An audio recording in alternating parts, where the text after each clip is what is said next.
Hello, my darling, and welcome to today's story time. Now lie back, close your eyes, and let me read you to sleep.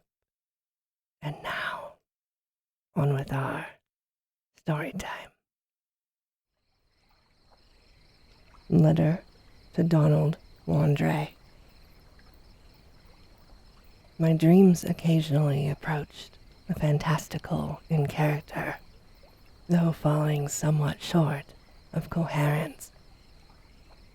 One scene is especially stamped upon my recollection, that of a dank, fetid, reed-choked marsh under a gray autumn sky, with a rugged cliff of lichen-crusted stone rising to the north. Impelled by some obscure quest, I ascended a rift or cleft in this beetling precipice, noting as I did so the black mouth of many fearsome burrows extending from both walls into the depths of the stony plateau. At several points, the passage was roofed over by the choking of the upper parts of the narrow fissure, these places being exceedingly dark and forbidding the perception of such burrows as may have existed there. In one such dark space, I felt conscious of a singular ascension of fright, as if some subtle and bodiless emanation from the abyss were engulfing my spirit. But the blackness was too great for me to perceive the source of my alarm.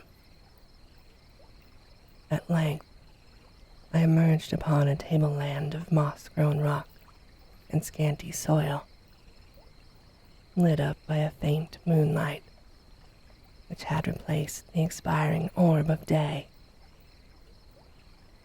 Casting my eyes about, I beheld no living object, but was sensible of a very peculiar stirring far below me, amongst the whispering rushes of the pestilential swamp I had lately quitted. After walking for some distance, I encountered the rusty tracks of a street railway and the worm-eaten poles which still held the limp and sagging trolley wire. Following this line, I soon came upon a yellow vestibuled car numbered 1852, of a plain, double-trucked type common from 1900 to 1910. It was untenanted, but evidently ready to start, the trolley being on the wire and the air brake pump now and then throbbing beneath the floor. I boarded it and looked vainly about for the light switch, noting as I did so the absence of controller handle, which implied the brief absence of the motorman.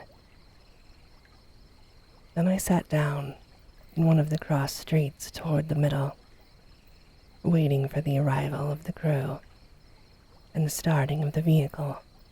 Presently, I heard a swishing in the sparse grass toward the left, and saw the dark forms of two men looming up in the moonlight. They had the regulation caps of a railway company, and I could not doubt that they were the conductor and motorman. Then one of them sniffed with singular sharpness and raised his face to howl at the moon. The other dropped on all fours to run toward the car. I leaped up at once and raced madly out of that car and away across endless leagues of plateau until exhaustion waked me.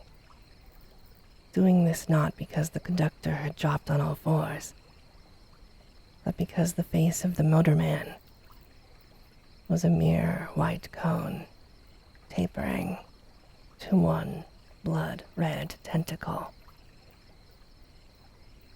The thing in the moonlight. Morgan is not a literary man.